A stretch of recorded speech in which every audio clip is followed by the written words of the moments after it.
В 2011 году я когда освободилась, у меня стало какое-то такое маленькое недомогание. Температура, потение, худеть я начала. Лечилась я дома сама сначала. Потом меня положили с пневмонией. Я пролежала месяц с пневмонией.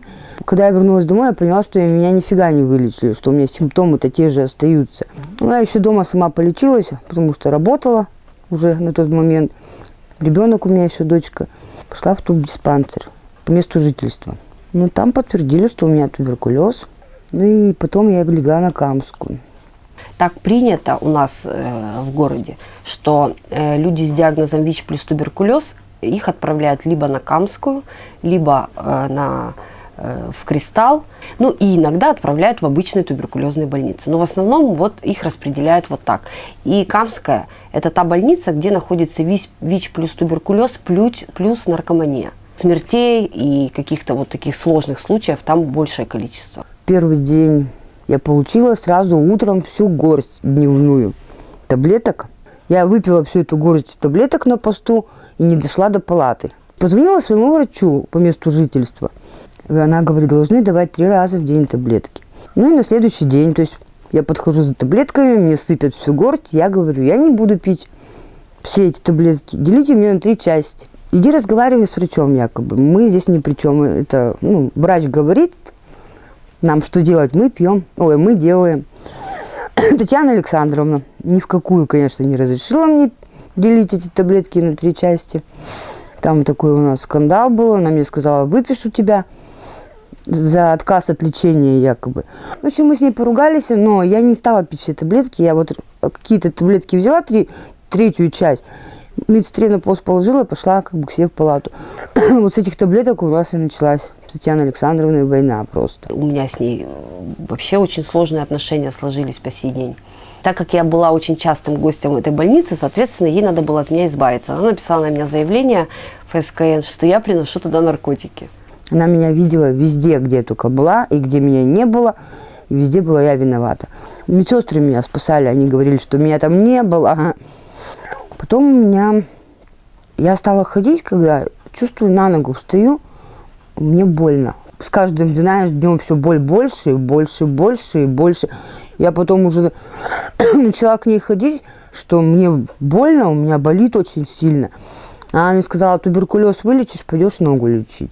Но я все-таки настояла на своем, мне сделали рентген. Сказали, что у меня воспаление тазобедренного сустава.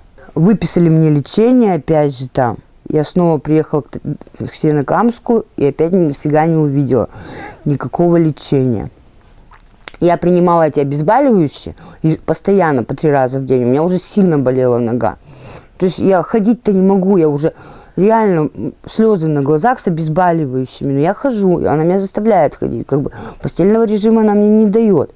Я снова поехала сама к хирургу, что там уже туберкулез. Она мне еще говорит, ты лечение-то получала? Я говорю, нет. Она говорит, у тебя уже туберкулез начинается в кости. На следующий день заходит Татьяна Александровна на обход и говорит, мы тебе группу сделаем. Я говорю, знаете что, мне ваша группа-то нафига? Я говорю, вы бы меня лечили бы лучше, а не группу мне делали. И все, она меня потом продержала маленько и выписала.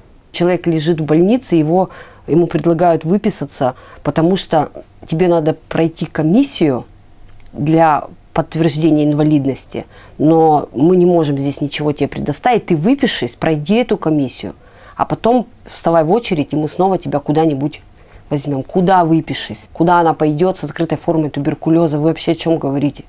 По истечению срока меня выписали домой на амбулаторное лечение. Я, видимо, все равно перегрузила ногу, потому что там вообще мне хирург говорила, лежать. А как дома полежишь с маленьким ребенком? И здесь я ночью просыпаюсь от того, что у меня реально я не могу повернуться на бок. У меня такая... Это не описать, это такая боль, блин. И все, у меня началась температура 40. Я встать с дивана не могу, мне брат тазик подставлял. Я не то что ревела, я орала от боли. Мне даже трамал не помогал. Я 5 дней вызывала подряд скорую, 5 дней подряд. Когда я вызвала на 6-й день скорую, Они просто сказали: вы каждый день вызываете скорую, мы не поедем к вам. Ну, тогда вот я позвонила Бере. Ну, я не помню, что я там говорила, потому что у меня было такое состояние. Я помню единственное, что она сказала: вызывай по-новому скорую и скажи, что будешь жаловаться. Приехала скорая помощь. Что-то там решали, я, короче, не знаю. У меня такое состояние было, у меня температура 40, мне здесь все болит, еще все на нервах. Ну, положили меня в скорую помощь, значит, и повезли на Чапаева. А у меня в этот период, видимо, началась опять температура подниматься. А когда температура поднимается, меня вот так вот трясет все. Мне они, врачи-то, говорят: тебя что, кумарит, что ли? Я говорю: у меня температура. Они говорят: ну, мы сейчас, говорит, проверим, какая у тебя температура. Ставят мне, видимо, тройчатку, димедрол с анальгином. У меня начинает тряска-то опускаться вот это. Ну, и, в общем, они что-то сидели, сказали, что мест нету.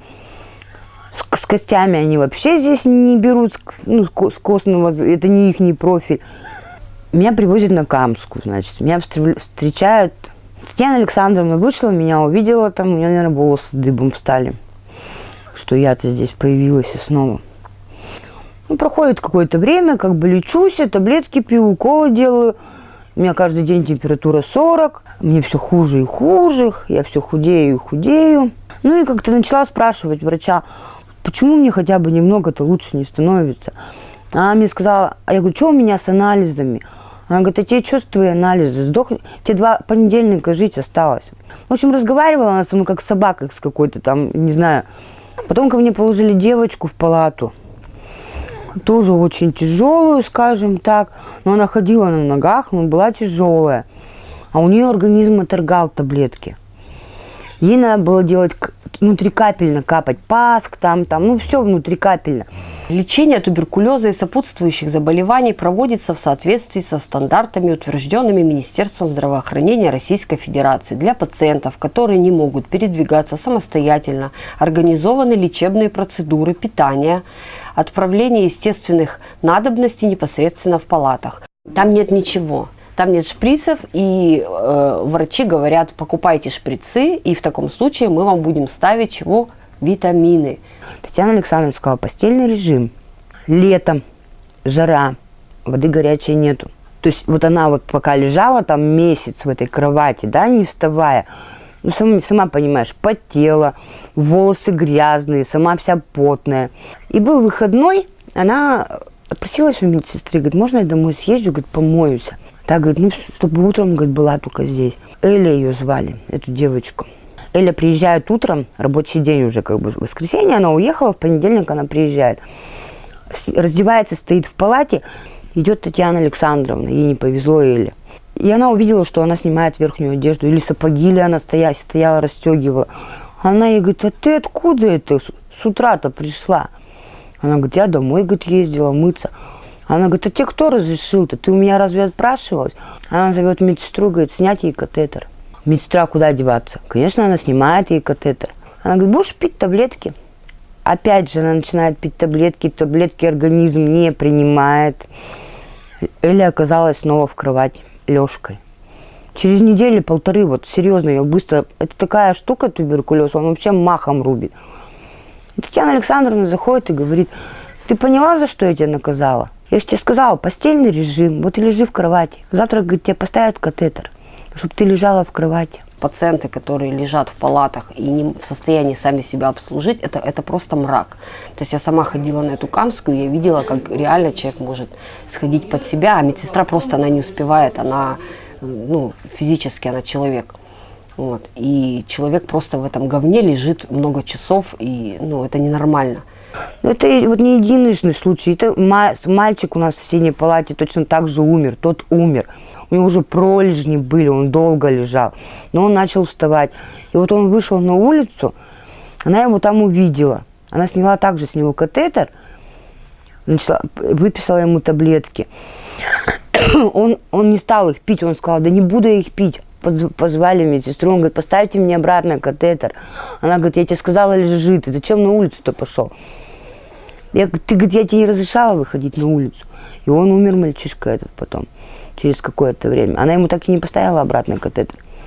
Вот мальчик у нас был, у него была водянка.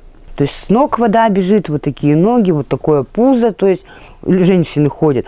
Он серьезно держал его, он подвязывал это пузо. Какой ему дойти до улицы покурить? Ну, человек всю жизнь курит. Вот он покурил в туалете, она его выписала в таком состоянии. Его через 2 дня, правда, привезли обратно на скорой, но у него потом в туалете в живот взорвался. Он реально у него взорвался. Сейчас я лежу в НИИ института. У меня произошел рецидив на легких. Меня из костного перевели в легочное отделение. Вот сейчас я там уже снова абацилировалась, снова не заразная. Мне поставили блокатор. Жду, когда меня переведут обратно в костное отделение. Я буду жить. Наверное, не все в своей жизни сделала еще. Наташа сейчас, она, ну, помимо того, что она продолжает лечение свое, и дай бог, скоро она вылечится, встанет на ноги, она помогает людям теперь. То есть Наташа сейчас проходит вот с людьми за ручку также тот путь, который она прошла когда-то вот сама.